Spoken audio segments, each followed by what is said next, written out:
Pour revenir un peu sur DeepSeek, donc il y a eu plein d'annonces super intéressantes.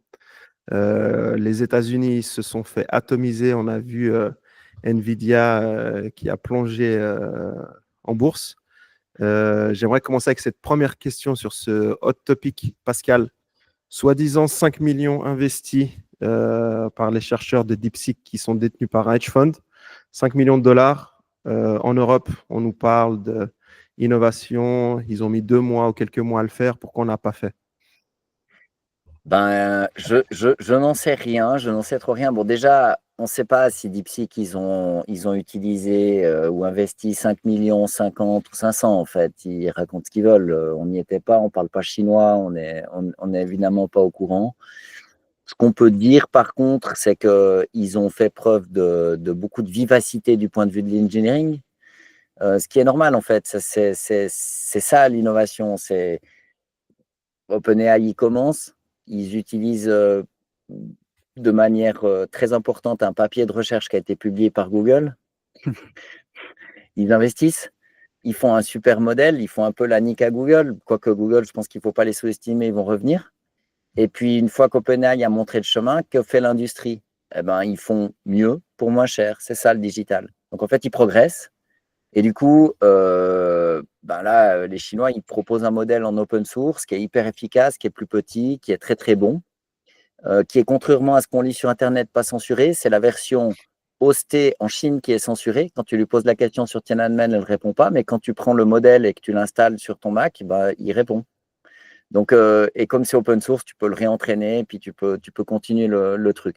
Donc, en fait, ils ont fait, on va dire, un super coup, une prouesse d'engineering, une avancée technologique. Ils proposent un modèle plus petit qui utilise moins d'énergie pour tourner, pas cher parce que c'est un rabais de 100% à vie puisqu'il est en open source. Et il fait, on va dire, presque aussi bien que ChatGPT. Et ben, ça veut simplement dire que ChatGPT, ils n'ont pas une position fortifiée où ils vont pouvoir s'endormir sur leur laurier pendant les 15 prochaines années. Ils vont devoir sortir un modèle 5, etc. et progresser encore. S'ils veulent pouvoir continuer à vendre leur modèle, en tout cas proposer quelque chose de mieux que cette chose-là. Mais je crois que c'est une excellente nouvelle que DeepSeek soit sorti. Et dans les explications un peu techniques, je ne sais pas si ça intéresse vraiment les gens, mais quand tu fais tourner un modèle comme ça, une des choses qu'a fait NVIDIA, donc qui fournit les GPU qui permettent de faire tourner ces modèles, c'est qu'ils ont un framework qui s'appelle CUDA, qui est une espèce de super langage de développement qui permet d'utiliser ces chips. Et en fait, ces ingénieurs chinois qui sont décidément très forts, ils ont utilisé quelque chose de l'ordre du… Ils ont attaqué le chip différemment, directement, sans passer par cette couche d'abstraction qu'est CUDA. Et c'est aussi pour ça, en fait, qu'il est beaucoup plus efficace à faire tourner. Mais c'est du gros boulot. C'est comme si tu codais une page Internet, pas avec un langage évolué et simple à utiliser, mais directement en causant au CPU, en assembleur. Donc, c'est chaud à faire techniquement. Mais là, ils ont quand même réussi une prouesse technique. Et puis, il n'y a rien à faire. Ce modèle marche très, très bien. Il est Il est gratos. gratuit. Tu peux le réutiliser. Donc, bah, je pense que c'est bien. Les Américains, ils aiment bien la compétition et l'innovation. Ben voilà, welcome. On peut dire que la nécessité est mère de l'invention. Exactement, exactement. Et c'est aussi un peu pour faire la nique à l'embargo américain sur les puces, Exact. tu vois? Mais ce qui est intéressant, c'est que ça tombe quelques jours après justement les annonces de Mmh. Trump avec Larry Ellison, Sam Altman, et puis qui disait qu'il allait investir 500 milliards. Et qu'au final, moi, je me pose la question si les montants astronomiques levés par OpenAI sont légitimes, si tu pouvais pas faire mieux, puis justement, DeepSeek l'ont démontré que tu peux faire mieux ou quasiment identique avec beaucoup moins. Et est-ce que tu penses que c'était un peu un narratif du jargon politique ou commercial pour que nous, Européens naïfs, croyons que la guerre ou la course à l'IA était déjà perdue, vu que là, en fait, c'est pas du tout le cas. Non, alors, bah, la bonne nouvelle, c'est qu'en fait, c'est l'open source qui gagne, hein. Donc, je crois que c'est une bonne nouvelle pour tout le monde. Et encore une fois, c'est grâce à Meta parce que sinon ça n'aurait pas été possible. En tout cas, pas comme ça. Donc, la bonne nouvelle, c'est qu'en fait, l'open source domine. Le narratif d'OpenAI, c'est le narratif que nous, on entend énormément, mais ça dépend avec qui tu causes. C'est ce que tu lis dans les journaux. Il faut bien voir que, admettons qu'OpenAI, ils arrivent à développer une espèce de super intelligence qui seconde chaque travailleur dans le domaine du tertiaire d'une manière incroyable. C'est pas complètement zinzin d'imaginer qu'un outil pareil soit vendu entre 20 et 200 dollars par mois et que les gens se mettent à le payer. Alors, si tu as entre 100 millions et 1 milliard de clients, si tu multiplies ça par 20 ou 200, ça fait une grosse machine à sous. La grosse discussion maintenant, c'est de savoir si en fait OpenAI va avoir un moat, donc est-ce qu'ils arrivent à construire une enceinte qui permet de protéger leur innovation ou pas. C'est pas du tout certain qu'ils parviennent à forcer le paiement. Et ce que ça va impliquer en fait pour OpenAI, c'est soit ils vont venir avec quelque chose de beaucoup plus intéressant et de beaucoup plus innovant, soit ils vont devoir baisser les prix. Mais à la fin, les utilisateurs vont être gagnants. D'autre part, ça permet à quelqu'un qui veut s'assurer qu'en fait ces données soient complètement protégées, qu'elles ne sortent pas du bureau, etc., de faire tourner ce modèle en local, ce qui est intéressant aussi pour certaines applications. On peut dire que ça devient vraiment une commodity. J'ai l'impression que tout le monde, même avec 5 millions, qui est vraiment absolument rien dans la tech, c'est une bouchée de pain. Tout le monde peut développer ce LLM. Donc, tu as OpenAI, tu as DeepSeek, tu as Mistral, Anthropic et tout. Et que, moi, j'ai trouvé quelque chose aussi d'intéressant avec Gemini. Donc, on pensait que Google était un petit peu largué. Mais en fait, je le vois qu'ils l'ont intégré. Moi, j'utilise Google pour tout, Google Meet, les emails et tout, puis qu'ils l'ont intégré partout, en fait. Donc, tu as cette petite étoile, petit éclair, tu cliques dessus, ça te permet de faire un résumé et tout. Et qu'en fait, j'ai de moins en moins besoin d'ouvrir ChatGPT, en fait. Donc, écoute, je fais le même constat à Google, ils sont super forts. Moi, je suis aussi un immense fan. Non, mais ils sont super forts. Et faut pas oublier qu'ils viennent de gagner un prix Nobel, hein. C'est peut-être pas tout à fait par hasard, dans l'IA avec Asabi. Donc, je veux dire, Google, il faut absolument pas les sous-estimer. Puis, ils sont en train d'intégrer ça à leur suite d'outils d'une manière qui est absolument superbe. Donc, je pense qu'ils vont réussir à tirer leur épingle du jeu. Je pense que c'est plus chaud pour OpenAI. Moi, mon intuition, c'est que Microsoft va les racheter. Purement et simplement. À mon avis, ils vont être intégrés à Microsoft d'une manière ou d'une autre.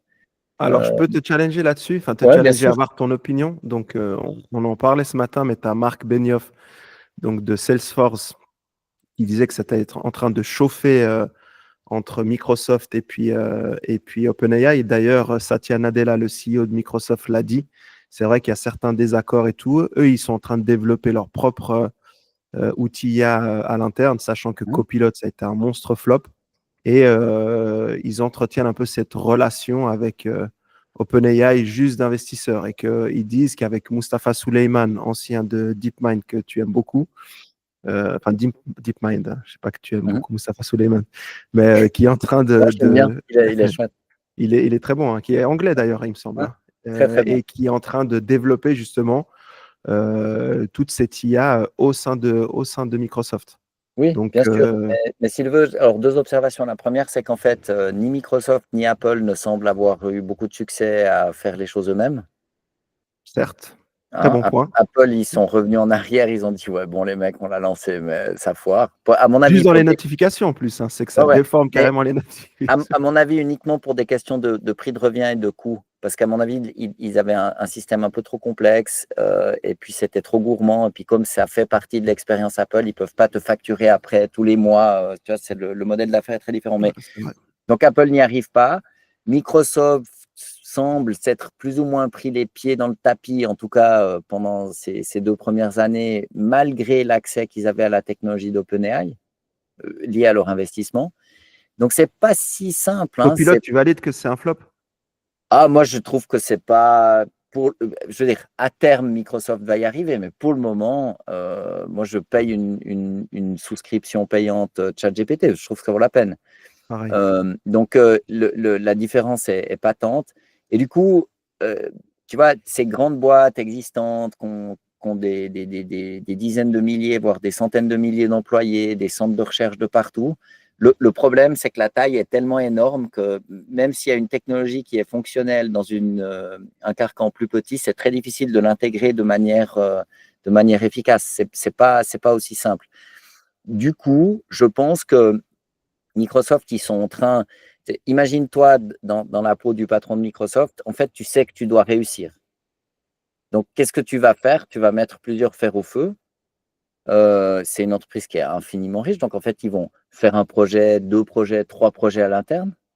Ils vont engager des talents. Suleyman, il est brillantissime. Il a cofondé DeepMind. Donc, tu vois, c'est pas mal d'avoir un mec comme ça dans ton équipe. Ensuite, tu vas continuer à regarder les différentes opportunités d'achat sur le marché. Il peut y avoir des modèles qui sont achetables ou pas. Tu peux picky-backer sur DeepSeek. Peut-être qu'ils vont le faire sans le dire. Donc, en fait, tu gardes ton portefeuille de solutions ouvert. Et puis, il y a ce qu'on lit dans la presse des relations entre Satya Nadella et Sam Altman, mais je ne pense pas que c'est l'entier de la vérité. C'est un petit bout de la lorgnette. C'est tout à fait, à mon avis, envisageable. Microsoft, ils ont déjà investi des milliards, des brouettes de milliards dans OpenAI. Je ne pense pas tellement qu'ils ont envie de perdre cet argent. Ils sont probablement en train de discuter pour lever leur énième tour à grands coups de milliards. Et quand tu vas chercher un chèque, imagine, tu es dans la peau de Sam Altman, tu dois aller chercher un chèque qui fait, je ne sais pas, entre 1 et 10 milliards de dollars. Il faut avoir une jolie histoire à raconter. Au moment où tu parles aux investisseurs, il y a la Chine qui sort un modèle gratos qui est super efficace et presque aussi bon que toi. Tu racontes quoi? What's your story? Qu'est-ce que tu dis? C'est pas facile. Et du coup, ce ne serait pas la première fois que ça arrive. En fait, il est tout à fait, à mon avis, envisageable qu'ils soient intégrés purement et simplement à Microsoft. C'est complètement possible. En plus, ils ont quand même des procès aux fesses. OpenAI, c'est quand même chaud. Donc, Microsoft, en intégrant cette technologie, ils ont un mot parce qu'en fait, eux, ils peuvent l'intégrer à Word, à Excel, à PowerPoint. Ça te fera tes slides tout seul, ça te fera des sites Internet, etc., etc. Microsoft Dynamics, ils ont plein de manières de le monétiser, chose que OpenAI n'a peut-être pas. Donc, en fait, un industriel, il ne réfléchit pas en termes de je suis copain ou je ne suis pas copain. Il réfléchit en termes de est-ce que la bataille de l'IA pour Microsoft, est-ce qu'on peut se permettre de la perdre? C'est chaud, hein. Ils sont obligés d'être bons. Je pense que pour Apple, c'est beaucoup moins un sujet, en fait. Pour eux, bah voilà, il y aura un service, les gens vont le payer, ils l'intégreront à terme. À mon avis, il n'y a absolument pas urgence, il n'y a pas le feu au lac, comme on dit dans le Surtout que s'il est déjà intégré par Google ou par Microsoft, eux, ils n'ont pas besoin de le faire, hein. Ouais. Ça veut dire qu'ils loupent quand même la monétisation de l'ère de l'intelligence, ce qui est quand même, à mon avis, un petit souci.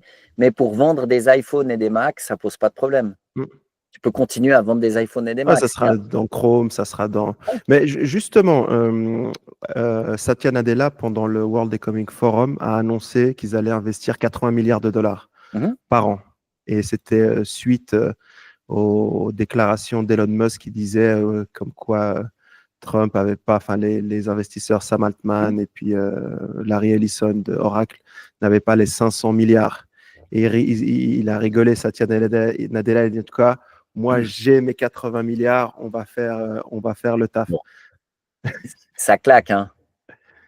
Vous savez, les mecs, dites ce que vous voulez, moi j'investis 80 milliards par année. C'est quand même énorme, hein. Ça claque. Mais tu sais, pour revenir à ta question initiale, puis tu disais, mais pourquoi on ne fait pas ça en Europe? Ben, si tu veux, aux États-Unis, les Magnificent Seven, ils ont un niveau de pognon qui se compte en dizaines de milliards. Là, après, boum, je fais le chèque et j'y vais. Bien entendu qu'ils se trompent, mais ils prennent le risque d'y aller parce qu'ils ont parfaitement compris qu'on entrait dans l'âge de l'intelligence, en fait, qui va redéfinir plein de choses et ils ne veulent pas louper le coche. Alors, quand tu sais qu'il y a une immense bataille qui se prépare, qu'est-ce que tu peux… Tu n'essayes pas d'être efficient du point de vue du dollar ou de l'investissement. Tu essayes d'avoir la certitude que tu vas pouvoir participer au jeu. Et surinvestir, c'est un moyen de le faire. Maintenant, est-ce que l'Amérique surinvestit? C'est assez probable. Mais ça n'a pas d'importance. En fait, la bulle .com dans les années 2000, elle a explosé. La bourse, elle a fait pouf, et puis après, c'est remonté. À terme, ça va payer. Donc, en fait, si tu as du cash à plus savoir qu'en faire, bah, tu prends un pari à long terme. Ça veut dire que ce n'est pas un pari à court terme, mais à long terme. Et pourquoi on ne se bouge pas en Europe? Bah, je pense parce qu'on n'a plus de moi. On est un peu sorti de l'histoire. On regarde la Chine faire un modèle, on regarde les Américains faire un modèle, puis on commente. Et, On est devenus des commentateurs. et pour te rejoindre là-dessus, c'est que DeepSeek, ils sont partis avec peut-être 5 millions, disons même s'ils sont partis avec 100 millions, c'est des montants qui sont peanuts, mais ça part d'un hedge fund. Ouais. Donc, on n'est même pas en train de parler de Xi Jinping, je ne sais pas comment il s'appelle, le président, que ce soit au niveau européen. On ne demande pas à Ursula von der Leyen ou à Mais le Thierry truc, c'est Breton de le que, faire. Mais si c'est tu veux, le truc, c'est qu'en Chine, il y a un dynamisme qui est fou. qui Si est tu vas à naturel. Shanghai, c'est New York, mais en plus moderne. Donc, faut pas voir la Chine comme des mecs qui plantent du riz dans les rizières avec un petit chapeau pointu. C'est pas ça, la Chine. La Chine, c'est un pays incroyablement dynamique. C'est probablement une des économies les plus vivantes au monde, en taille, qui est certainement comparable aux États-Unis. Donc, mais eux, en termes de flux, ils sont dans un mode ascensionnel, tandis que les États-Unis, pas forcément. Ça, c'est le premier point. Puis, il ne faut pas oublier non plus qu'en Europe, on a Mistral qui se défend. Bah d'ailleurs, je me réjouis parce que j'ai la chance de pouvoir. Ils donnent une conférence ce soir, je vais pouvoir les écouter. Je me réjouis de voir ce qu'ils vont dire, mais on a Mistral, mais si tu veux, on est un peu. C'est comme au début de l'informatique. En fait, il y avait Olivetti en Italie, personne ne s'en souvient. C'était une marque d'ordinateur. Bon, le fondateur et son remplaçant ont les deux eu des accidents de voiture. On peut se poser la question de pourquoi tant de malchance, mais on a quand même un pion dans le jeu qui s'appelle Mistral et qui est pas à négliger. Donc, je pense que c'est intéressant. Ce qu'il faut aussi voir, c'est qu'en fait, quand on dit l'open source va gagner, ça veut dire que n'importe quelle entreprise en Suisse, en France ou en Belgique, elle peut prendre ce modèle chinois DeepSeek, le réentraîner, distiller les données, etc., etc. Donc, ça veut dire que c'est peut-être pas un enjeu immense que d'avoir un reasoning model. Il n'y a pas de barrière à l'entrée, tu vois. Et les barrières à l'entrée, elles ont chuté en Ouais. une annonce, quoi. Et juste pour être sûr que tout le monde comprenne bien dans les auditeurs, une barrière à l'entrée, par exemple, si on dit ben on va faire des GPU ou des CPU, donc des processeurs pour ordinateur. Ben, mec, il faut construire une usine, il faut acheter un immense système de photolithographie, il faut des camions. Enfin, j'entends, c'est de loin pas simple. Il faut des flux laminaires pour pas contaminer les wafers. C'est vraiment quelque chose qui est très, très, très difficile à faire. C'est pas juste, j'ai envie de le faire, alors je vais le faire. Ça coûte beaucoup d'argent, ça prend du temps. Il faut beaucoup de savoir-faire. Donc, si quelqu'un te dit, je vais faire une usine de chips, mais j'ai pas le savoir-faire, tu dis, waouh, courageux, quoi. Qu'est-ce que tu as comme angle tout à fait original pour avoir une chance d'y arriver?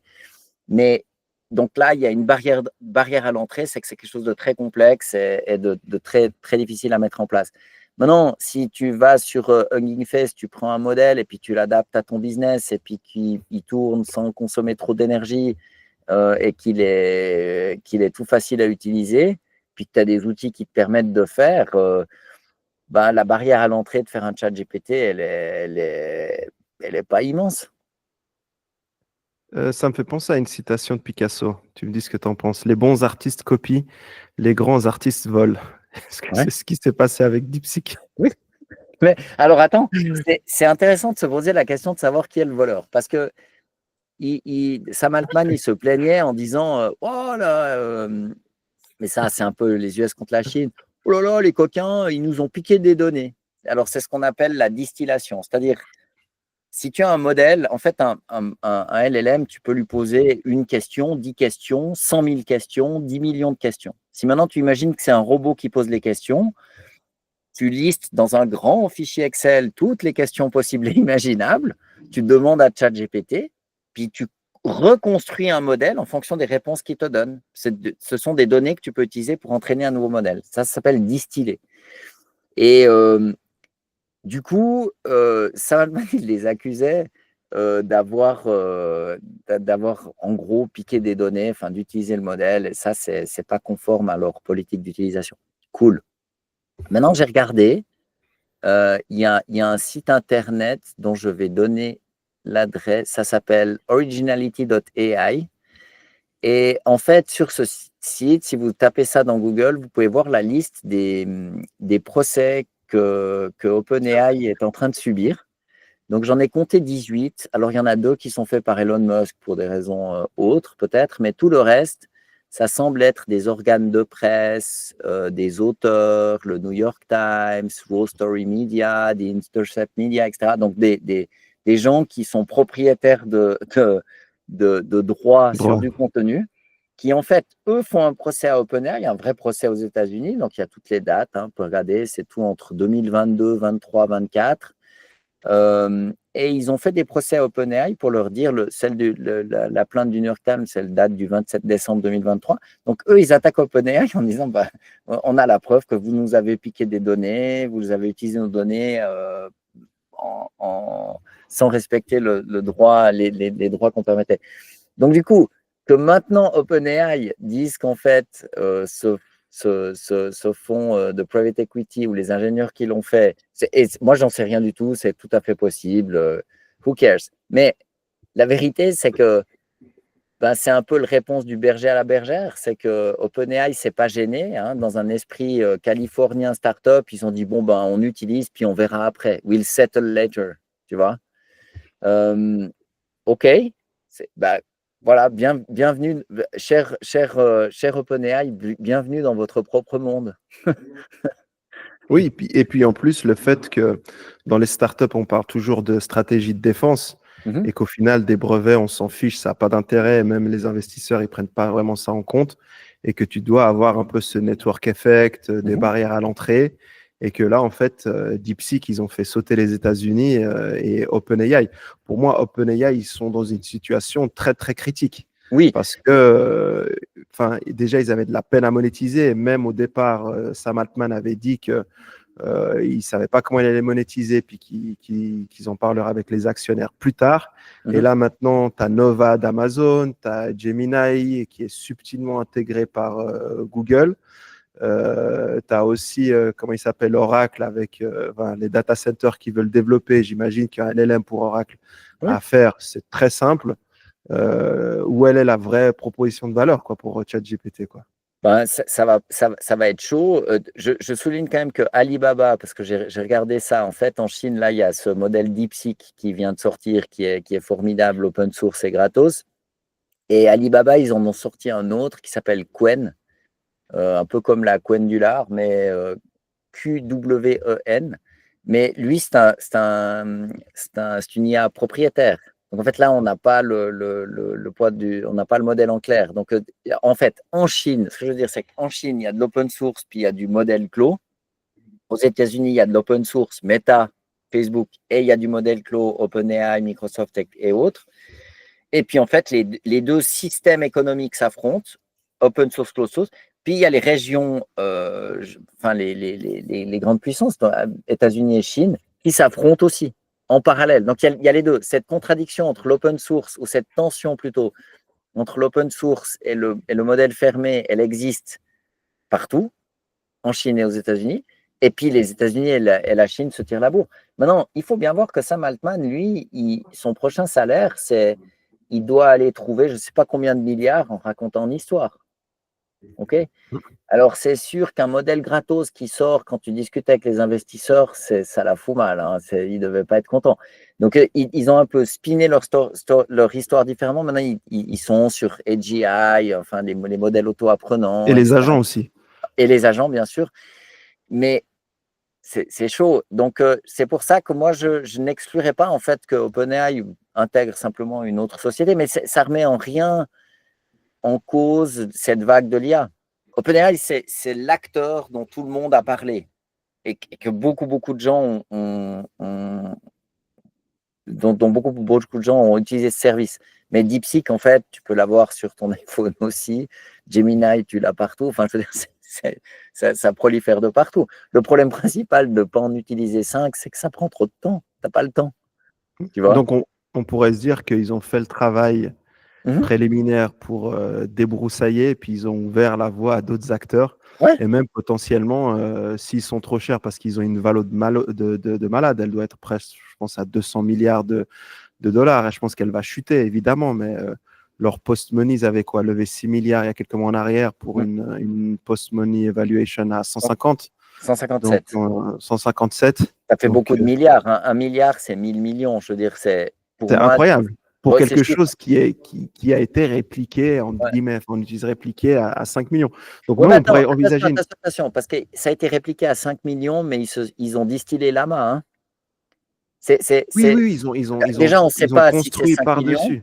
mais Mais ils ont construit. C'est comme ça qu'avance la science et l'engineering. Tu pars jamais. Si demain matin, on fait un pont au-dessus du lac Léman, on va pas se dire, bon, ben, on va utiliser aucune connaissance qu'on a déjà. On construit sur les épaules des géants. Donc, oui, est-ce que ça a coûté que 5 millions? Déjà, on n'en sait rien. C'était peut-être 50, 500 ou 5000, on ne sait pas.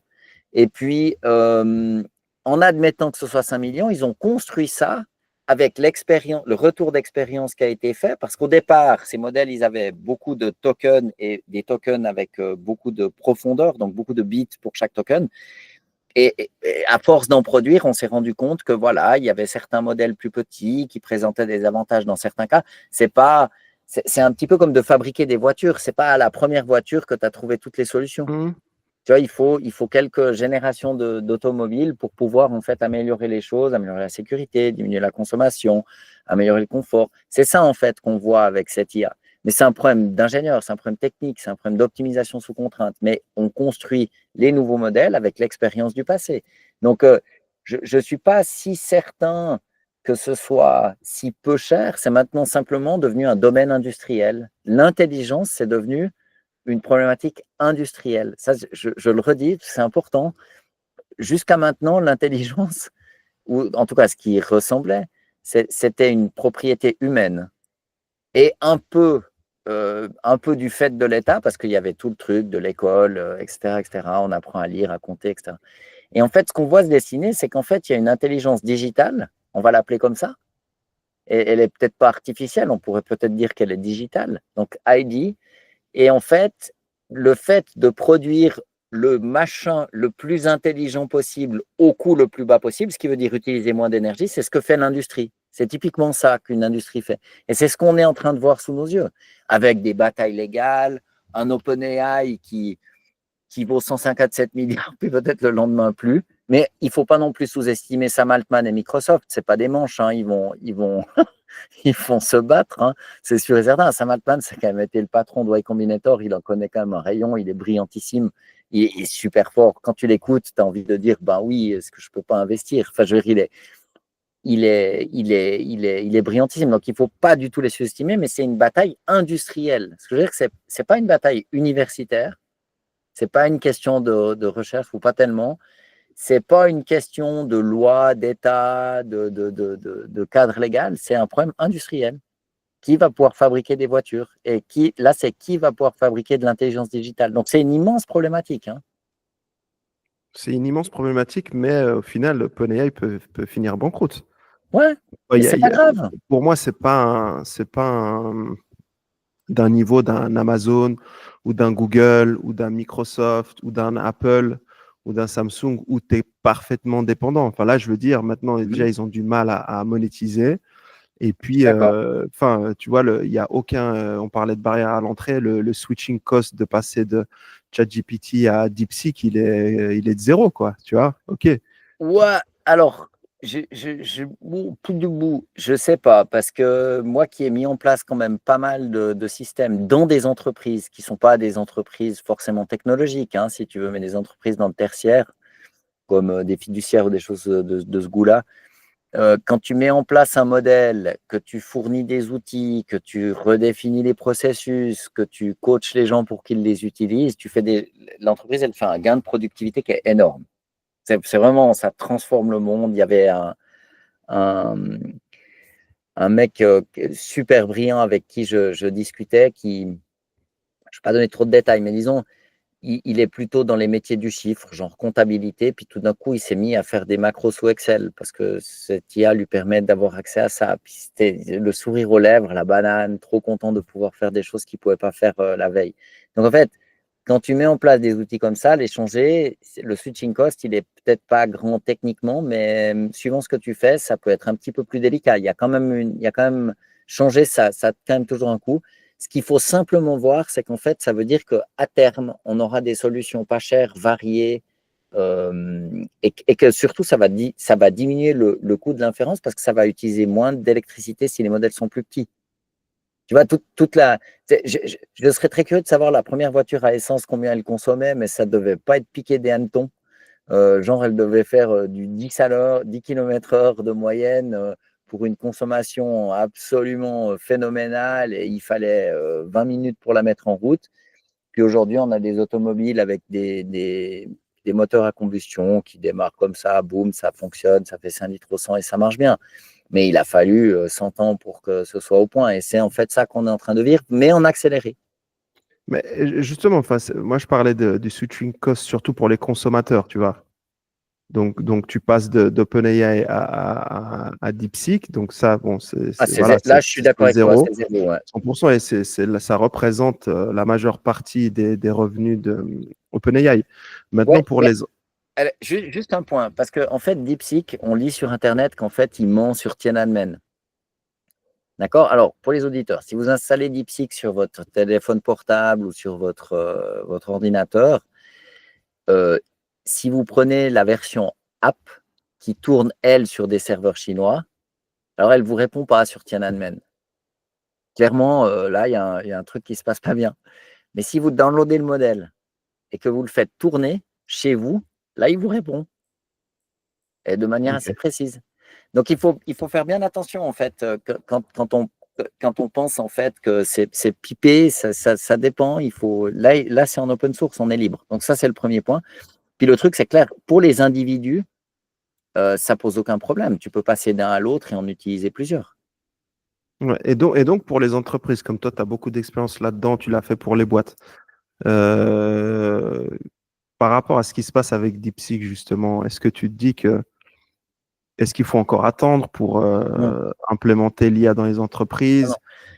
Il faut pas attendre parce qu'en fait, l'enjeu, c'est pas du tout le coût de l'IA. Le coût marginal de l'IA, il sera très faible. C'est ce que nous dit DeepSeek. Ça veut dire que faire fonctionner une intelligence digitale dans une entreprise, ce n'est pas faire fonctionner cette intelligence digitale qui va coûter cher. Le défi, c'est de s'adapter aux changements que ça met en place. Je donne un exemple. Donc, moi, ce que je recommande aux entrepreneurs, ou en tout cas à tous mes clients, c'est de prendre l'IA la plus performante pour ce qu'ils souhaitent faire. Il ne faut pas faire de prisonnier, tu prends ce qui marche le mieux et tu y vas. Même si ça coûte un peu, c'est pas grave, parce que ça permet en fait de comprendre dans quel type de processus et à quel endroit tu fais des gains de productivité et surtout combien de gains de productivité. Tu vois, il ne faut pas s'ennuyer avec une voiture qui fonctionne mal, il faut prendre le meilleur moteur disponible pour l'usage qu'on souhaite en faire. Puis une fois que tu as fait ça, tu fais des gains de productivité, tu augmentes ta marge, tu peux innover, tu peux réinventer la chaîne de valeur de différentes manières. Et puis après, il faut voir l'IA ou l'intelligence digitale comme des vis et des boulons. Je veux dire, à terme, c'est ça que ça va être en fait. Le fait que votre email, ils sont envoyés par Microsoft Exchange ou quelque chose d'autre, en fait, vous vous en fichez. C'est pas un enjeu. Donc, je pense que c'est pas un immense enjeu pour les entreprises. Le truc clé, c'est de savoir si les entreprises, elles vont disparaître ou pas, si elles peuvent économiser des sous et augmenter leur marge, si elles peuvent fournir un meilleur service à leurs clients de manière beaucoup plus rapide, et si elles doivent revoir plus fondamentalement la chaîne de valeur dans laquelle elles fonctionnent. Si tu imagines par exemple imaginons une agence de com qui fait des logos. Bon, il y a 25 ans, tu étais obligé de t'adresser à un designer qui allait te faire un joli logo. C'est pas facile avec son crayon de faire ça tout seul. On va dire que si tu veux une grande réflexion sur la marque et puis que tu es la Migros, que tu veux changer ton logo, tu as probablement intérêt à t'entourer d'une série de consultants qui ont de l'expérience là-dedans puis qui vont faire quelque chose de bien. Mais si es le boucher du coin, si tu as une entreprise qui installe des panneaux solaires, si tu es électricien, tu vas sur Internet, tu trouves une IA gratos qui te fait des logos, t'en génères 50, et puis t'en choisis un, puis la vie est belle. Tu vois, Ça donc t'a coûté 100 toute balles. cette partie du business, en fait, elle commence à échapper aux gens. Et souvent, moi, l'analogie que j'aime bien utiliser, c'est si vous êtes dans le monde des bits, donc dans le monde de la manipulation de l'information et que vous faites que ça, votre business, il va soit disparaître, soit être totalement transformé. C'est pas plus compliqué que ça. Et si vous êtes dans le business des bits et des atomes, ça veut dire, on peut citer les médecins, les avocats, les architectes, ça veut dire qu'ils sont à la fois en train de manipuler de l'information et de manipuler des atomes, donc de fabriquer quelque chose. Par exemple, un médecin, il doit, on l'avait déjà évoqué, si t'annonce une mauvaise nouvelle, imaginons que ce soit une IA qui fasse le diagnostic, c'est quand même bien que tu puisses parler avec un être humain. Il y a un aspect un peu relationnel. Bon, on va vous couper la jambe. Ouaf, je ne crois pas que c'est demain que les gens vont avoir envie de parler avec une IA pour prendre ce genre de décision. Du coup, le métier va changer. Et ça, ce n'est pas dramatique. Ça veut simplement dire qu'il faut s'adapter. Mais moi, je ne vois pas trop de secteurs où il y ait la possibilité de ne pas investiguer la manière dont ça va changer la marge des affaires. Parce que ce qu'il faut voir aussi, c'est que les entreprises qui ne le font pas, elles vont très probablement se faire dépasser par d'autres qui le font. J'ai une question par rapport, pour faire un zoom out, pour passer un peu plus de temps sur Trump. Donc Oui. Trump, le 21 janvier, quelque chose comme ça, il annonce le projet Stargate. Donc 500 milliards d'infrastructures. Il y a donc tous ces data centers avec Sam Altman, le fondateur et CEO d'OpenAI, SoftBank avec le CEO Masayoshi Son et le chairman de Oracle, Larry Ellison. Donc il fait un immense truc. Tu as tout le monde qui regarde, tout le monde qui est excité, un parfum d'optimisme et tout. Et après, derrière, tu as cette annonce de DeepSeek. Comment tu te positionnes par rapport à ça? Il y a deux manières de le voir. Tu peux voir, et c'est ce que l'Amérique aimerait bien. En fait, ils aimeraient bien être le grand concurrent des Chinois. Je ne suis pas certain que la Chine voit ça comme ça. Donc en fait, nous comme Occidentaux, ou si tu veux, on est dans la sphère d'influence américaine, on se dit, ben voilà, les Chinois, ils ont fait exprès, en fait. Ils balancent cette news au moment où Trump fait cette annonce. C'est tout à fait possible, mais peut-être qu'en fait, les mecs de DeepSeek, ils n'en avaient rien à carrer. Ils ont fait leur super modèle parce que ce sont des ingénieurs et des gens complètement brillants, qu'ils ont droppé le truc, puis qu'ils ont dit, mais non, Sam, tu te trompes, en fait, l'avenir, c'est l'open source. Voilà, tiens. C'est pas parce que quelqu'un fait quelque chose que c'est forcément à ton nombril, à toi, qui s'adresse. Moi j'en sais rien du tout. Je veux dire, peut-être qu'il y a un plan de la Chine pour dire qu'ils existent, etc. Mais peut-être qu'en fait, ils s'en fichent royalement. C'est tout à fait envisageable. En fait, ils peuvent dire, bon, ben voilà, nous, c'est bon. On a notre indépendance technologique, on a ce modèle DeepSeek, il est pas cher. Enfin, il est même gratos, mais il est surtout pas cher à faire tourner, il ne consomme pas trop d'énergie, vous pouvez l'intégrer de partout. Voilà la Chine, voilà les BRICS. Il ne faut pas voir que la Chine, mais les BRICS en entier. Allez-y, marrez-vous. Voilà de l'intelligence digitale à bas coût pour tout le monde. Je trouve que c'est pas mal. Et je ne suis pas tout à fait certain, en fait, qu'il faille être centré à ce point sur OpenAI en se disant tout ce qui arrive dans le domaine de l'IA est lié à OpenAI. Ça, c'est ce qu'OpenAI voudrait bien faire croire à tout le monde. C'est bon pour la valo, ça.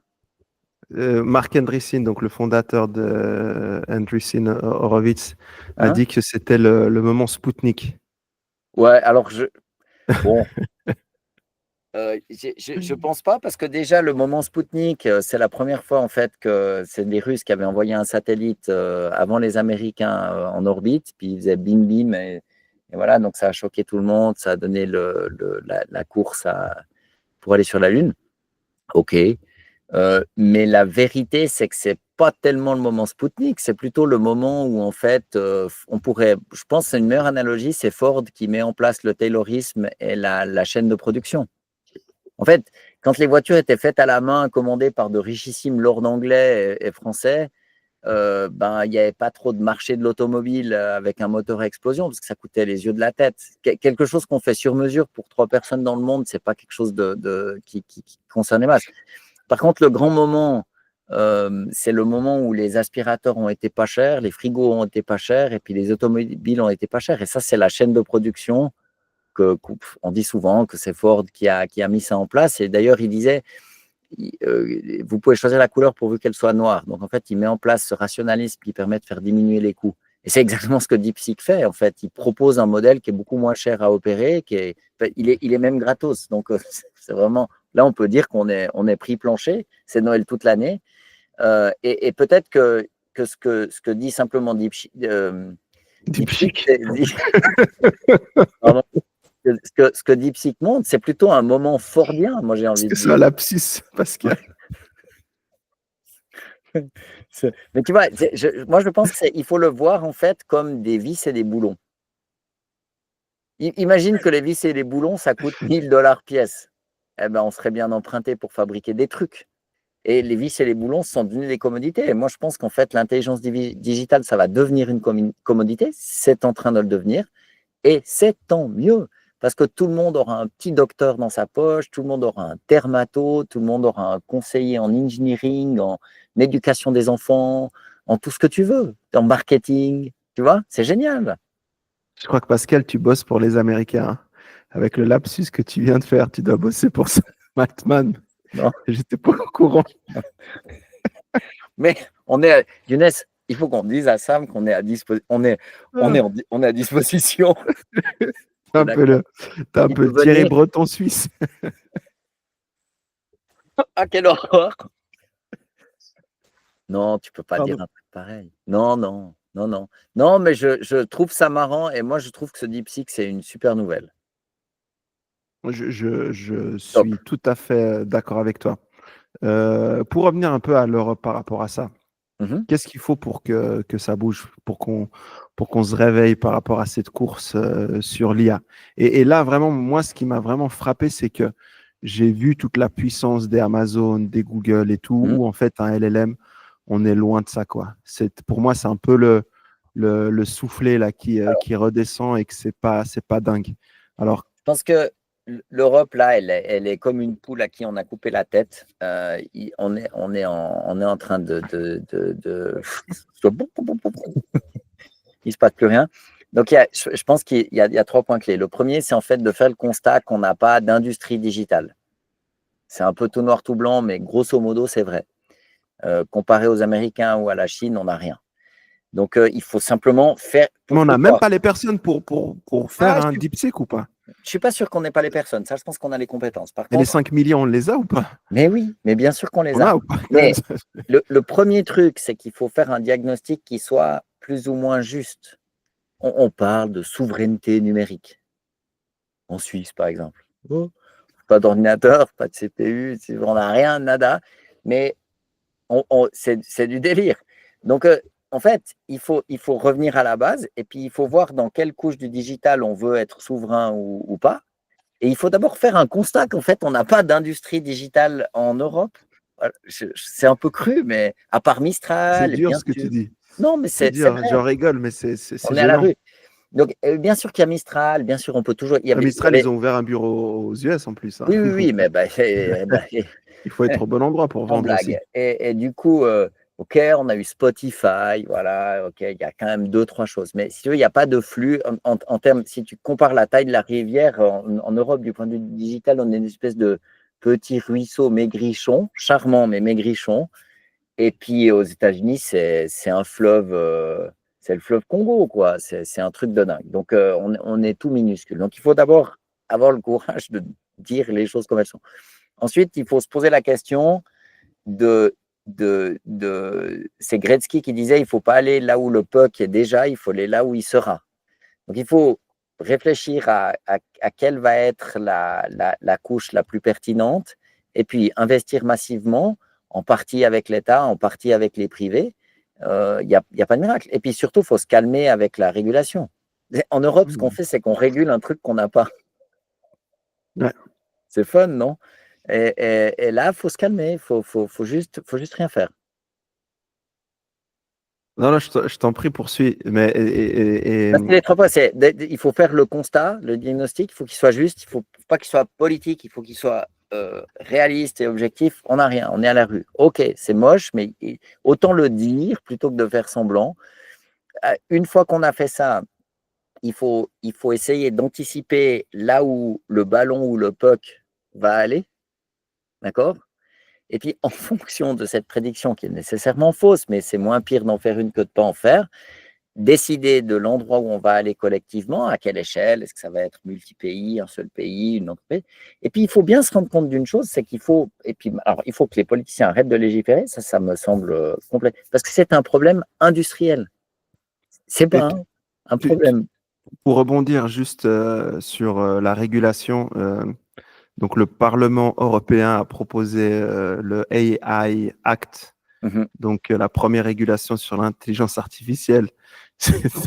C'était en avril 2021 mhm. et ils ont sorti la loi en 2023 et tu vois en fait que comme tu dis, il n'y avait rien et ça va tellement vite que je ne sais pas ce qu'ils sont en train de réguler en fait. Ben, Et ça va ils envoyer, produisent des textes. ouais, ils produisent des textes et tout, puis ils te disent pour jouer un rôle important dans l'économie globale. Ouais, c'est c'est une phrase, quoi. C'est- je, Non, mais on en est là, quoi. On est d'accord. ben, En je pense. 2021, quoi, ils ont eu cette idée, alors qu'on est en 2024, 2025, tu as DeepSeek qui On douche est, toutes en les fait, boîtes. on est le juge de ligne, comment on appelle l'arbitre, on n'est même pas l'arbitre principal, on est Le l'arbitre juge de ligne. juge de ligne. Ouais. On a notre petit drapeau comme ça et on commente. C'est la meilleure, c'est la plus sûre manière de finir en Disneyland géant. On fait rien. C'est un problème industriel, il se passe rien. Tous les mecs qui ont compris ce qui se passait, ils partent aux États-Unis. C'est même pas Ça, que je c'est quelque chose l'encourage, qu'on entend souvent, hein. mais Toi, c'est c'est ce qui se vraiment aussi passe. que tu étais au World Economic Forum cette Mmh. semaine. Donc, Les gens se barrent. C'est ça qui se passe. c'est la Et réalité, quoi. ouais, bien sûr. Et les chiffres le montrent. Qu'est-ce que tu veux? J'entendais une interview de cette dame dont le nom m'échappe, mais qui est brillante, qui s'occupe du Journalier Innovation Hub, qui disait que 87% des startups suisses dans le healthcare, elles partent aux États-Unis. Je ne sais pas d'où elle tient ce chiffre, mais admettons qu'il soit vrai, elle est vraiment brillante. Madame Greber, je crois. Voilà, Genelier, ils essayent de faire un hub d'innovation. Moi, j'en ai fait un pour Logitech. C'est pas facile, hein, on peut critiquer ce qui est fait, mais n'empêche qu'ils ont essayé de faire un truc. Mais mec, si tu en as 9 sur 10 qui partent, tu te rends compte, on ne parle pas de réussir, mais elles partent. Donc, moi, ma crainte, c'est qu'en fait, si tu es dans une zone économique qui n'a plus de moi, qui n'a plus l'envie d'aller de l'avant, puis qui surrégule avant que les choses soient arrivées, en fait, ce qu'ils font, c'est comme il n'y a pas d'industrie du digital, ils légifèrent. On devient une industrie du droit. Et ils Tu vois? légifèrent pour les GAFAM, en fait. Ouais. Toutes ces lois, de toute façon, c'est pour prendre des taxes sur Amazon, Apple, Ouais, je sais pas, Google. mais admettons que les mecs qui Bah, vu rédigent qu'on produit rien, ils régulent pour qui? Donc, un entrepreneur qui se lance justement en deep tech Mhm, parce qu'il n'y a pas suffisamment de clients en Europe ni de financement, donc il va partir aux États-Unis. mhm. Donc, de ce côté-là, il n'y a personne, enfin, tu légifères sur rien, en fait, sur Ouais. zéro. Et donc, c'est en fait quelque chose qui va à l'encontre des GAFAM. Et je crois que Bah, le montant, c'était 160 milliards. Quand ouais. tu Mais bookes un truc sur Airbnb, Uber et tout, c'est 160 milliards de dollars qui partent aux États-Unis chaque ce année, qu'ils d'euros. essayent de faire, c'est d'utiliser le droit pour prélever une taxe sur sur une époque technologique, une ère technologique qu'on ne maîtrise pas. Ça Ouais. va marcher qu'un temps, parce qu'en fait, ce qui va se passer, c'est qu'il y aura moins de jobs. Puis de toute façon, eux, ils ne payent pas d'impôts, hein. Ils Ouais, payent des fines, donc ils leur mettent des ouais. 50 millions de Et ils s'en fines fichent. et tout.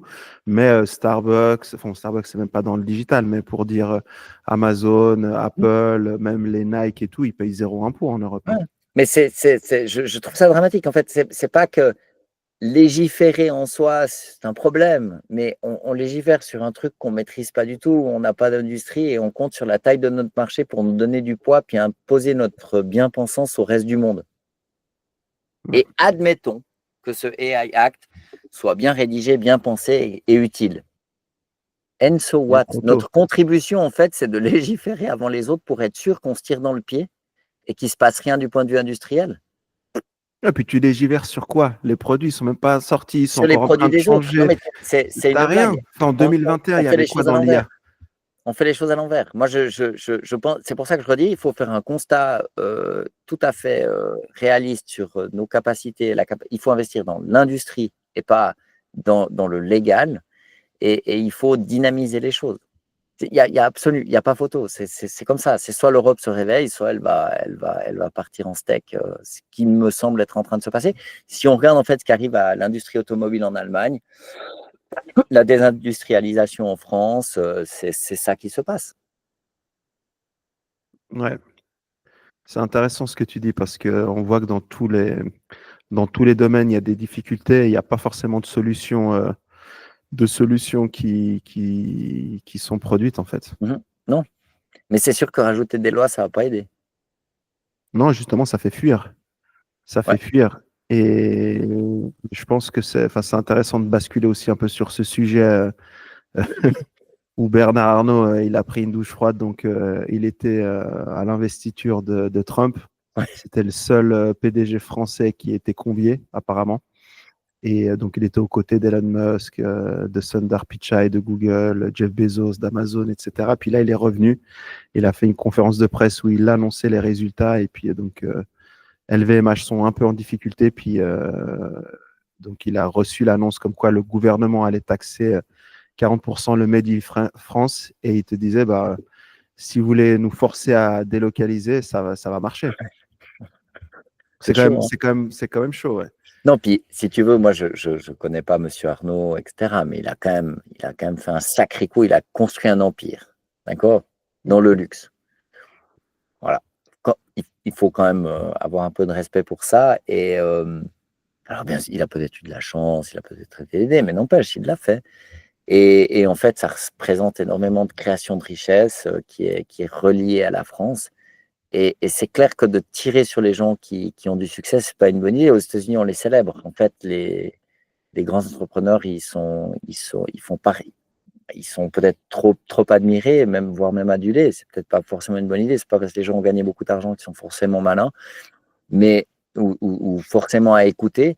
Mais tout de même, des entrepreneurs à succès en Europe, on n'en a pas des tonnes. Bon, C'est vrai. on voit bien ce qui se passe. Trump, c'est un mec transactionnel. Il a fait des affaires. On ne peut pas dire qu'il n'est pas intelligent ni brillant. Il s'est fait élire 2 fois président des États-Unis. Il sait quand même faire des trucs. On peut l'aimer ou pas, mais il a quand même certaines réussites à mettre à son crédit. Et la vérité, c'est que d'inviter Arnaud à l'inauguration, c'est pas bête. Parce que si tu te dis, ben voilà, on va prendre le leader du luxe à la bourse de New York, Et, c'est une manne. et la fille de Trump qui portait apparemment une robe, enfin une tenue Christian Dior, qui Bah est une oui. marque de LVMH. Bien sûr, mais si tu veux, c'est le problème qu'on a déjà évoqué, c'est qu'en fait, si le capital est global, il y a pas tellement de raisons qu'il se localise dans la région la moins favorable. Et je sais pas, moi je connais pas Monsieur Arnaud, mais c'est quand même quelqu'un qui a un âge où il va réfléchir à la suite plus qu'à. Il est largement assez riche pour pouvoir prendre la décision qui lui semble la plus pertinente. Et je pense que il va faire ce qui sera le mieux pour sa famille, ses enfants, son legacy, la suite. Tu vois ce que je veux dire? C'est pas que je sais pas si on peut dire qu'il n'est pas 1 milliard près, mais plus ou moins, tu vois. Donc, je veux dire, quelqu'un de brillant comme ça, qui a réussi à bâtir un empire pareil, il ne va pas s'arrêter à telle et telle chose. Mais je pense aussi, comme on l'évoquait pour Michelin, peut-être qu'il y aura un backdoor deal avec l'État français, c'est tout à fait possible. En tout cas, c'est leur intérêt. Je leur conseille vachement de faire ça. Ça a l'air injuste, mais ça m'a l'air d'être la bonne chose à faire néanmoins. Et puis, donc, peut-être que nous, on ne le saura pas, mais que ça se fera quand même. Mais là, dans son discours, il est quand même très clair. Il dit, mais attendez, si vous voulez absolument qu'on parte, on va le faire. C'est clair. Et il n'y C'est a pas, clair. il y a pas de problème. Ils le feront. Mais je ne pense pas du tout que c'est ce qu'ils souhaitent. Il aime beaucoup trop la France et sa finesse pour faire ça. Mais de la part de Trump, je trouve ça très malin de l'avoir invité. Et Ça fait pour des bons. revenir à ces invités, donc je l'ai mentionné avant, mais tu n'avais que les patrons des patrons de grosses boîtes et je pense que c'est ce qui est rassurant pour l'économie en fait. C'est quand tu es un Google ou tu es un Meta et tu te fais que de prendre des fines à droite à gauche. Des fois, elles sont méritées aussi. Il ne Ouais. faut pas dire que c'est que du négatif, mais d'avoir le soutien d'un président qui justement veut mettre l'économie, l'Amérique au centre et puis justement, tu sens que tu as son soutien. Je pense Mhm. que c'est ce qui manque en Europe, où il manque voilà, cette personne forte qui va défendre les intérêts européens. On a vu que Lagarde, elle a dit, bah, au final, il ne faut pas aller se confronter à Trump, il faut négocier sur les Mhm. fameux tarifs et tout. Tu as raison. Mais d'un côté, tu te dis, est-ce qu'on ne peut pas essayer de pas se coucher tout de suite, mais essayer de faire quelque chose nous-mêmes, quoi. Bah, il faut continuer à exister. Ça veut dire il faut développer l'industrie, il faut se battre, il faut innover, il faut imaginer demain et puis essayer de faire en sorte que ce soit bien. Il ne faut pas se plaindre. Ça sert pas à grand-chose. Et, euh, Mais c'est du et 15-20 ans hein, pour innover. Enfin, il en parlait, le patron de Michelin, mais ouais. pour développer une technologie, surtout que nous, c'est de l'industriel, que ce soit en Suisse avec l'horlogerie ou en France Mhm. avec les pneumatiques, les voitures, qui n'innovent pas du jour au lendemain. On le voit le retard avec l'automobile, on voit Mhm. le retard sur les BYD, sur la Chine et puis sur Tesla, où au niveau technologique, on est complètement largué Mhm. et que ça va pas se faire du jour au lendemain, quoi. Non, je suis d'accord, mais si tu veux, on est quand même dans un moment tout à fait particulier de l'histoire de la technologie, parce qu'en fait, l'intelligence digitale, c'est quelque chose qui va changer le monde à l'évidence. Enfin, il n'y a même pas besoin de le dire, c'est tout à fait clair. Et du coup, je pense que ce qu'il faut maintenant, c'est augmenter sa capacité d'adaptation. Il ne faut pas scléroser les choses, il faut ouvrir pour permettre cette réinvention. Et je pense qu'en fait, en Europe, on est des sociétés bien plus anciennes que les États-Unis. On a plutôt 2000 ans, plutôt 200. Moi, mon impression, c'est qu'en fait, l'Europe, on est un peu mou du genou, fatigué. On en a marre. Quoi, ça rechange? Ah non, tu vois, légiférons. Et en fait, si tu sors du monde, ben, tu as moins voix au chapitre, tu vois. Et je ne pense pas du tout que c'est une fatalité. En fait, on peut reprendre la main quand on le souhaitera, mais si tu veux, quand tu as le patron de Michelin qui dit qu'il n'en peut plus et puis qu'il appelle au secours parce qu'il faut l'aider, il ne fait pas ça parce qu'il veut augmenter sa marge de 2%, puis que c'est un vil capitaliste, en tout cas pas uniquement. Il fait ça parce qu'il parle d'un problème tout à fait réel et que cette zone européenne, elle est simplement plus du tout compétitive. Euh, je pense qu'il en est de même pour Monsieur Arnaud, et puis à l'âge qu'il a et avec le succès qu'il a eu, tu te préoccupes des générations d'après. Tu regardes, ils ne gèrent pas les choses à 2 semaines. Je veux dire, ce sont des gens suffisamment intelligents. Puis il a bien entendu qu'il a mis un gros coup de pression à l'État français, c'est clair et net. ça, ça semble clair, il a la possibilité de le faire et il a bien fait de le faire. Mais il faut pas s'arrêter en fait à ce qu'on pense être l'enjeu à court terme. Il faut regarder le coup d'après. Et pour ça, je le redis, il faut faire un diagnostic qui soit brutal, mais aussi juste que possible. Il faut définir une vision de l'endroit où on va pouvoir aller collectivement à titre industriel, enfin, voilà.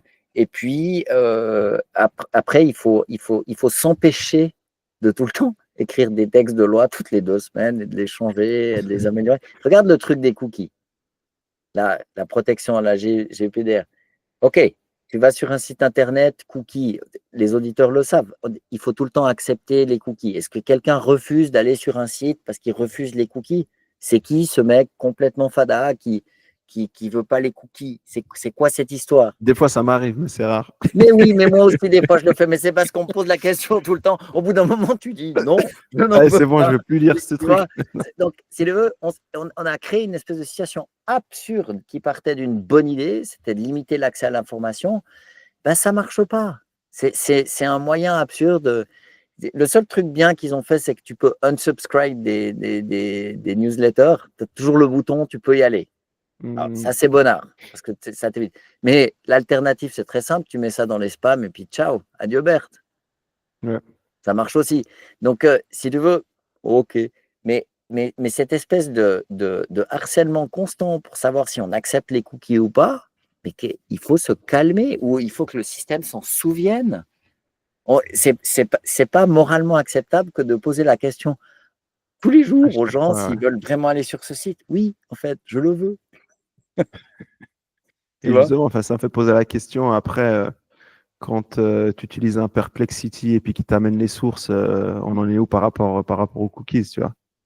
Ouais, bah, non, bah, je pense qu'ils respectent ces règles, mais ce que je veux dire, c'est que il me semble qu'on est pavé de bons sentiments, mais qu'on arrive à des solutions en pratique absurdes.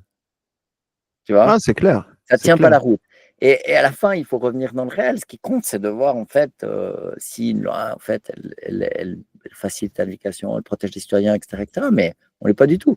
C'est dans l'espace digital, comme on n'a pas d'industrie digitale en Europe, ben, voilà, on est à poil. C'est la vie.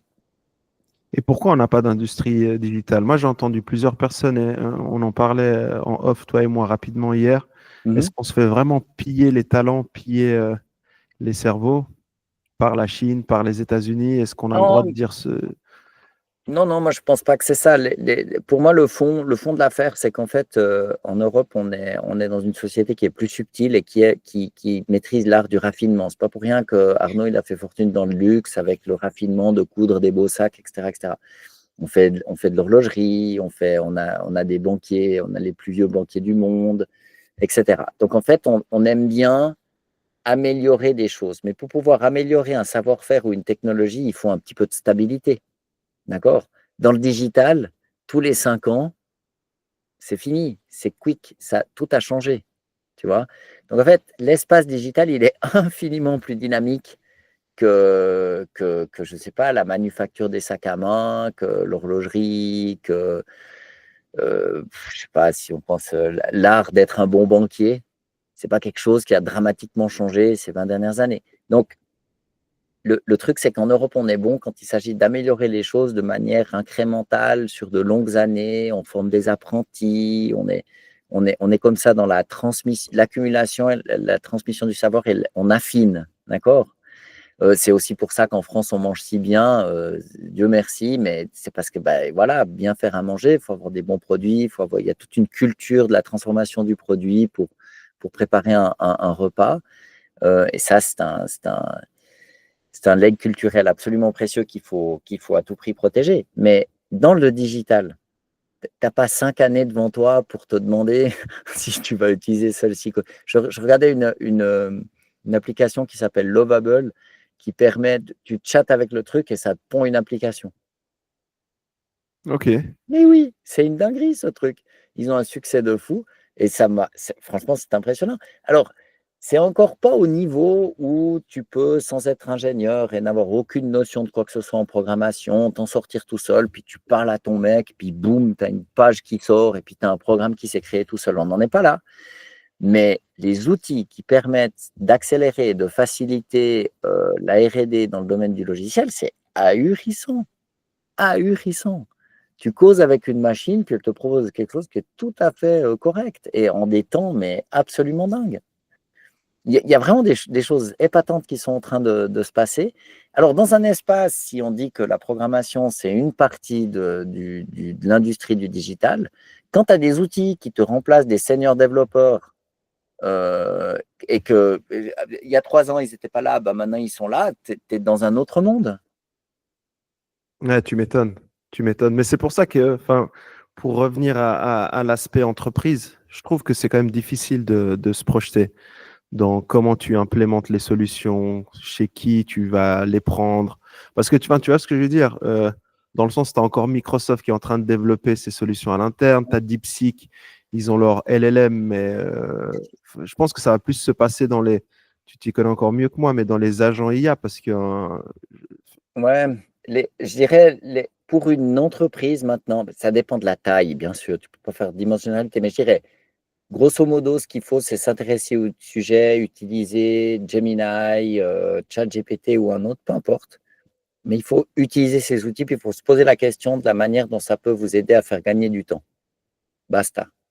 Il faut savoir qu'en fait, si on veut, c'est comme pour un surfeur, moi je ne suis pas un surfeur, mais disons un surfeur, il y a une immense vague qui arrive. Alors, tu peux la regarder arriver et puis la prendre en pleine face, ou bien tu sors ta planche, tu fais ton truc et puis tu essayes de la surfer. Il faut la surfer. Là, il n'y a pas le choix. Donc, pour la surfer, il faut avoir des compétences minimum et puis il faut s'intéresser au sujet pour essayer de comprendre à l'instinct comment ça peut t'aider à réinventer ton business. Mais il y a pas que l'IA. Je prenais cet exemple l'autre jour. Imaginons que tu sois un jeune et que tu te prennes de passion pour l'installation des solutions de panneaux solaires sur les maisons. Imaginons. Bon, bah, faut acheter un onduleur. Il y a une super boîte en Suisse, Studer Innotech, qui le fait. Il faut acheter des panneaux solaires, etc., etc. C'est un budget, il faut monter sur le toit, il faut installer les panneaux solaires. C'est du taf. Maintenant, bien sûr, il y a l'installateur qui va gagner des sous avec ça. Il va prendre une petite marge sur le matériel et puis il va, ce qui est normal, te facturer l'installation de ces panneaux. C'est une installation à courant fort, donc il faut quand même un électricien avec une maîtrise qui contrôle. Maintenant, imagine qu'il y a un jeune qui soit hyper sympa, qui fasse un canal TikTok et puis qui ait plein d'abonnés en Suisse, en France, et que tout le monde aille sur son canal, puis que tu puisses acheter une installation solaire en passant par lui. Ben, le mec, il va prélever entre 3 et 30% de marge sur tout ce business d'installation des panneaux photovoltaïques parce que la manière de communiquer et de trouver des clients, elle a fondamentalement changé puis qu'elle a été révolutionnée par le digital. Donc, même si tu installes des panneaux solaires, il faut s'intéresser à ce qui se passe. Ce qui compte, c'est le digital. Et bien sûr, maintenant, il y a de l'intelligence digitale. Donc, ça rend le truc encore pire. Il y a par exemple des logiciels, on en avait parlé, qui permettent de faire le montage des vidéos. Ben voilà, monteur, c'était un métier, ben c'est fini. Il n'y a plus. Sorry. C'est clair. C'est dead. Pas pour le grand cinéma, bien sûr, mais pour le 99% des applications, enfin des moments où un montage était nécessaire, c'est plus le cas. Il y a même des applications IA, quand tu fais un long YouTube, il te fait des shorts, il te découpe tout ça, boum, boum, boum. Je veux dire, dans 2 ans, tu as un truc qui publie tout seul, tu fais ta vidéo, c'est Google qui le fera. Enfin bref, c'est un problème qui est réglé, c'est fini. Il y a plus. Donc il faut vraiment bien prendre conscience qu'en fait, le digital, c'est une bonne nouvelle parce que ça diminue le prix des choses et ça les rend, ça les multiplie. Donc en fait, ce sera génial pour la santé, parce que ça fera une meilleure santé pour plus de gens moins cher. Ça m'a l'air d'être une bonne nouvelle, vu qu'on paye des blindes chaque mois, hein, c'est la solution. Ça va être une bonne nouvelle pour plein de choses, mais les entreprises existantes, il faut qu'elles se pensent avec l'intelligence digitale surabondante et, mettons, gratuite. C'est comme ça qu'il faut réfléchir. Donc, du coup, le vrai exercice, c'est de comprendre dans un business particulier où est-ce qu'on peut faire des gains de productivité, ça veut dire plus d'argent à la fin de l'année, où est-ce qu'on peut offrir un meilleur service aux clients, d'accord? Et puis, comment est-ce la chaîne de valeur va se réinventer? Je tends la perche. Si quelqu'un veut commencer un canal TikTok, qu'il est super rigolo et charismatique, et puis qui veut faire la pub des panneaux solaires, il deviendra très riche parce qu'il va prendre une com sur la plupart des ventes de panneaux solaires en Suisse. Et ça, on se dit, mais non, c'est pas possible. Ben si, maintenant, quand vous achetez quelque chose, vous allez sur Amazon, sur Digitech ou les autres. Faites l'exercice. Allez une fois dans un vrai magasin pour essayer d'acheter un truc qui vous dit, ah, on l'a pas en stock, mais on peut vous le commander. Moi, je leur dis chaque fois, bon, c'est cool, mais en fait, pour commander, je peux aussi le faire dans mon canapé. Si je viens dans votre magasin, c'est parce que je veux le voir. Tu vois?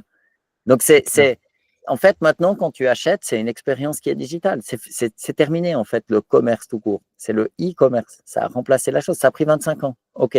Mais là, ça va beaucoup plus vite. Ça va aller beaucoup, beaucoup plus vite. Et regarde les traducteurs. Est-ce qu'un de nos auditeurs utilise les services d'un traducteur en chair et en os? Je serais curieux. Je pense qu'il reste que l'État. Tu sais aussi, ça me fait penser en termes d'implémentation et on en parlait justement avec Google qui pour moi ont fait un super super taf. Et c'est vrai que dans tout ce qui s'est passé dans toute cette guerre de la communication, notamment Sam Altman, Elon Musk et tout, et on en parlait il y a quelques semaines en arrière, je trouve que Sundar Pichai, il a vraiment assuré, hein. J'ai vraiment l'impression que Google, ils n'ont pas paniqué suite à la sortie de ChatGPT. Ils les ont laissé faire leur truc et tout. Et là, maintenant, tu vois qu'ils sont en train de dérouler. Que pour moi, vraiment, ils ont mis au placard ChatGPT. Je ne sais pas comment ils vont s'en sortir pour OpenAI, on verra bien. Mais je les félicite. Et puis, on parlait justement de freak out, de péter un plomb. Et Sundar Pichai, il est resté. Non, mais Google, ils sont restés. Ils sont vraiment bons, hein. Non, mais il est fort, ce mec. C'est quand même bon art d'être dans l'admiration et de pouvoir admirer un type aussi fort. Moi, je suis, mais pantois d'admiration pour Google, je les trouve mais magnifiques. J'avais fait un article il y a quelques mois où je disais, quand tout le monde disait que Google, je dis, bou, ça va être, ils vont se battre et ils sont comme ça low-key, mais leurs produits sont absolument Ouais, fantastiques. Et puis, il faut quand même pas oublier que c'est quand même eux qui ont sorti le papier qui a permis l'essor d'OpenAI. en plus. Hein? Et ils ont toute une série de produits pour réinventer les choses et intégrer l'IA. Moi, je veux dire, ils sont pas flashy. Ils sont comme ça un peu low-key, mais ça y va. Hein. Alors, je les trouve absolument brillants. Et puis, ils ont toutes les ressources du monde pour en fait proposer une IA qui est géniale. Si tu veux, les mecs, ils ont déjà DeepSeek, ils vont améliorer dessus, ils font leur propre modèle, ils en ont partout. Et puis Ils ont tu es même déjà client chez eux, quoi. Tu Ouais, utilises déjà ton Gmail où tu cliques sur un bouton, tu utilises ton Google Meet, c'est tout en fait. magique. Ça te fait des résumés de tes emails. Il faut pas oublier que Google, ils sont nés dans le cloud, hein, contrairement à Microsoft, qui sont Ouais. nés en local. Eux, ils sont nés dans le cloud. Alors, ça fonctionne beaucoup mieux. C'est d'une fiabilité, mais à l'épreuve des balles. En termes de sécurité, ils ont aussi un autre avantage, c'est qu'ils ont des équipes absolument gigantesques. Si tu veux, pour te faire usurper ton mot de passe et tout ça, enfin, ils sont vraiment en avance là-dessus. Non, moi, je les trouve très, très forts et je pense ils vont émerger probablement assez fort. Le seul truc, c'est s'ils vont se faire couper en morceaux pour leur procès antitrust là aux États-Unis. Ça, on verra, on n'en sait rien, mais j'espère Moi, je pas parce pense que pas. je sais pas. Je Je sais pense pas. pas. Avec Trump maintenant qui revient et puis toute cette compétition, ils vont trouver le moyen de ne pas se faire prendre Chrome. Bah, je veux dire, ça serait trop flagrant. T'imagines le coup de tonnerre que ça ferait? Enfin, même Microsoft qui avait de plus gros problèmes et tout, qui ont payé des fines à l'époque et tout, où ça a été prouvé justement la partie antitrust, ils ne sont pas fait démanteler comme ça. Donc, On franchement, verra bien. je vois mal. Je vois mal. Pascal, en tout cas, je te remercie de cette petite discussion sur DeepSeek. On avait eu ce commentaire justement sur les réseaux que les gens voulaient avoir notre avis. Donc, voilà notre avis. Moi, c'est vrai que je ne te cache pas que la partie IA, avec cette annonce de DeepSeek, pour moi, c'est vraiment, ça s'est écroulé. Et que je me dis, bah, d'où va venir vraiment le breakthrough. Et je l'attends impatiemment. Cool. Bah, je me réjouis de couvrir ça avec toi ces prochains mois. Ça marche. Ciao, ciao. Ciao Younes.